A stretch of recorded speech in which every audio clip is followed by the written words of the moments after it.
Assalamualaikum warahmatullahi wabarakatuh, and hello everyone. It's me, Amy, your host for Fiqh Reviewers podcast channel. For the past 2 weeks, our production team has been searching for articles on the topics of Wadi'ah, investment, and Islamic banking, and so far we have successfully identified 40 academic papers ranging from journal articles to research papers. Following that, we selected the best article that provided complete coverage of the Wadi'ah discussion, and then narrowed it down to 20 articles that are generally related to the best articles content, until the number eventually shortlisted to 10 articles that correspond specifically to the content. The best article in this present instance is entitled The Application of Wadi'ah Contract by Some Financial Institutions in Malaysia, written by Ahmad Basri bin Ibrahim and Aslam bin Mohamed. Among the issues encompassed in this article are the definition of Wadi'ah, evidence of its legality, the conditions, the situations where depository are held liable, contemporary views on Wadi'ah, the types, the mechanism of contemporary Wadi'ah. So, for today's episode, we will interview 4 students from Kuliah of Economics and Management Sciences at International Islamic University Malaysia who are going to contrast the 10 articles against the best article chosen.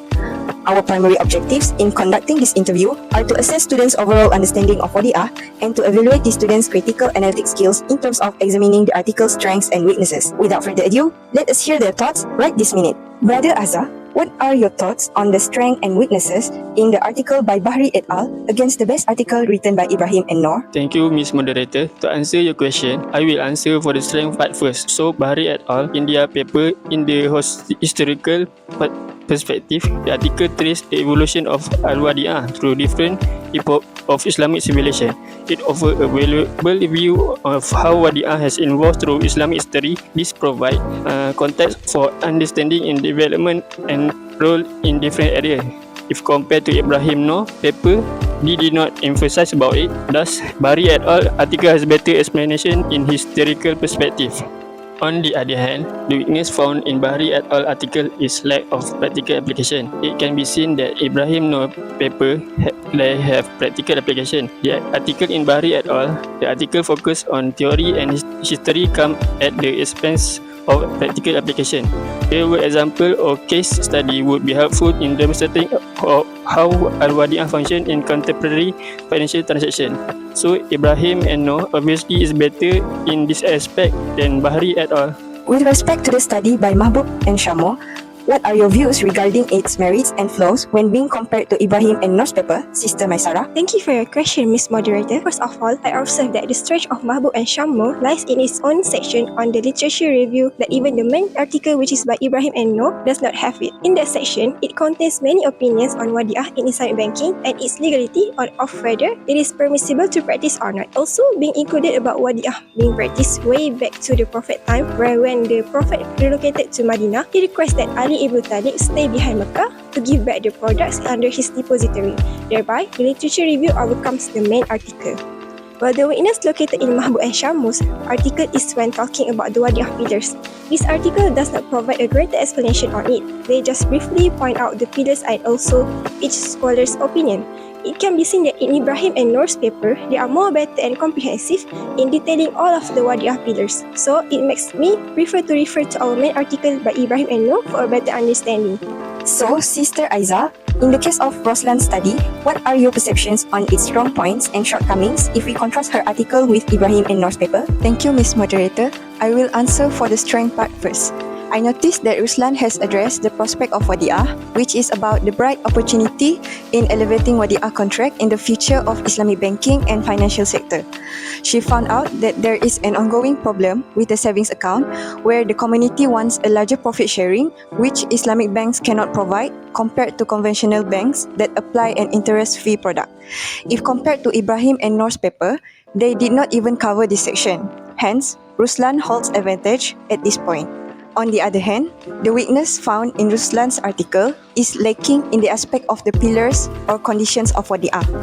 It can be seen that in Ibrahim and Noor's paper, they are more thorough by describing each pillar one by one, whereas Ruslan simply listed the pillars before moving on to discuss Hanafi's view on the conditions for the validity of Wadi'ah. So, Ibrahim and Noor are apparently better in clarifying this part than Ruslan.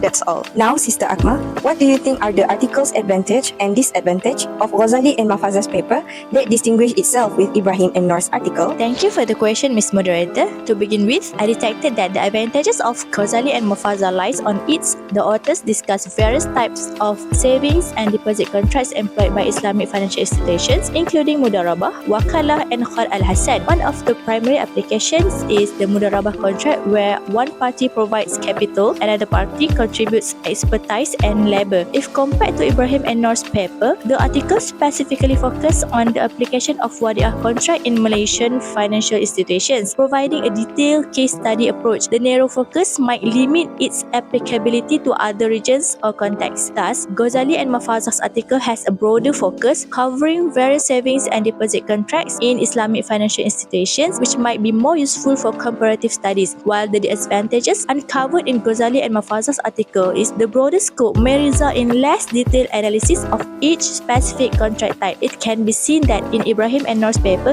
they are more specifically focused on the application of Wadi'ah contract in Malaysian financial institutions, providing a detailed case study approach, hence offers a comprehensive overview of various contracts, potentially comparing and contrasting them effectively, which make this article the best among all the articles. How about the positive and negative aspects you discovered in Rafi'ah et al.'s paper if compared to Ibrahim and Noor's article? In Rafi'ah et al. Paper, the positive aspect that I spot that they provide more explanation about an 8-step marketing strategy and highlight factors influencing public interest in Wadi'ah, explore income generation mechanism and responsible fund management rather than Ibrahim Noor, while Ibrahim and Noor less mentioned about marketing strategy in Wadi'ah. Therefore, Rafi'ah et al.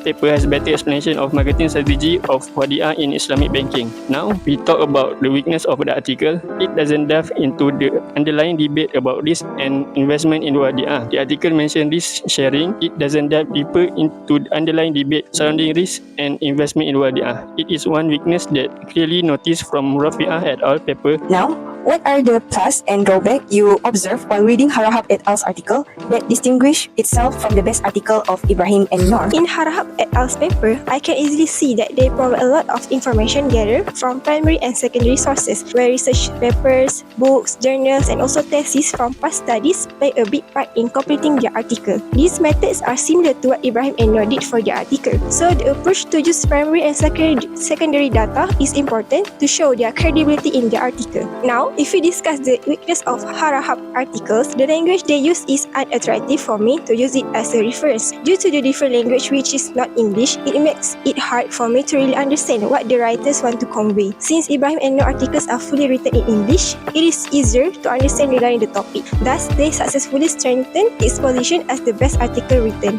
What about the pros and cons you spotted while examining Bellow's writing compared to Ibrahim and Noor's article? Through reading Bellow's paper, I discerned that theirs provide more description on types of Wadi'ah section rather than Ibrahim and Noor. In Ibrahim and Noor's paper, they disclosed that two types of Wadi'ah while giving simple explanation. Bellow had an additional clarification which, in this regard, Bellow are more able to prove the early existence of Wadi'ah Yad Amanah in the period of Prophet Muhammad SAW.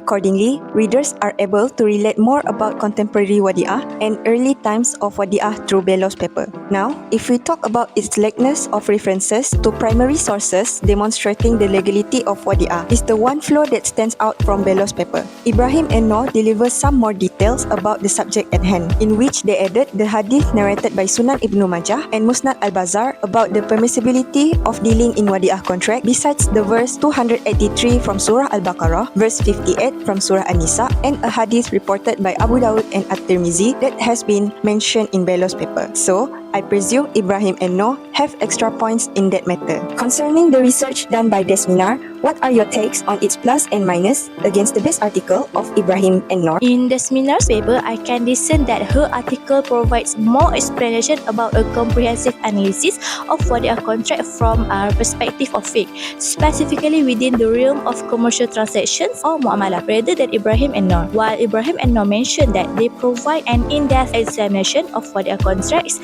in specific financial institutions, detailing legal, operational, and practical aspects. Ibrahim and Noor give detailed analysis of operational procedures of Wadi'ah contracts in Maybank Islamic, including risk management and customer perceptions. The seminar contains a better description which explains the fundamental principles of Wadi'ah from classical fiqh sources, with examples from historical Islamic practice and contemporary theoretical scenarios. So, the seminar provides a theoretical and jurisprudential perspective on the Wadi'ah contract within the framework of fiqh muamalah. Now, if we talk about the minus point of the seminar article may lack practical examples of how these theoretical principles are applied in contemporary settings. Ibrahim and Noor include and clarify more on provides an in-depth examination of Wadi'ah contracts in specific financial institutions, detailing legal, operational and practical aspects. For example, Ibrahim and Noor gives a detailed analysis of the operational procedures of Wadi'ah contracts in Maybank Islamic, including risk management and customer perception. Regarding this matter, it reinforced its title as the best article written among the articles that have been analysed so far. How about the upside and downsides you notice in Ali et al.'s paper against the best article of Ibrahim and Noor? In Ali et al.'s paper, I observed that they provide a clear point out of their hypotheses and variables. With those clearly mentioned, it shows they have a clear objective in mind to achieve compared to Ibrahim and Noor, that these objectives are not clear and blurry. Ali and the rest execute the variables really well, in which GDP, inflation rate and rate of return are part of their variables to be used in their article. Consequently, a clear objective is needed to show a part of the whole article. Now, lackness of only limited research in Malaysia is what I classify as a weakness that I can clearly detect from Ali et al.'s paper. Their findings are basically only related to Malaysia, thus small in their studies and scope that other countries might have different results when they did the same research and experiment. It is actually the same with our main article that only focuses on Wadi'ah application in Malaysia. What are the positive features alongside the negatives you detected in Huda's paper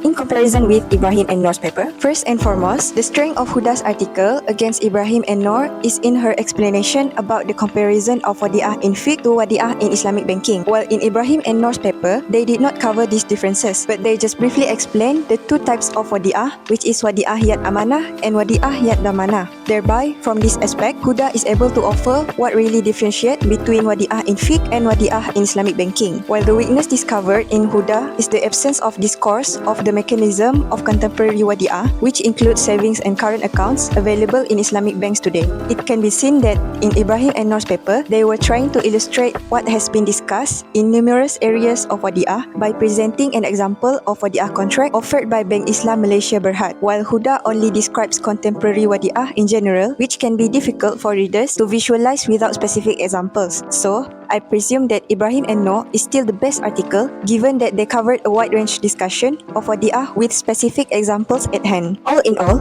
we agreed with the responses given by these students to the 10 articles chosen.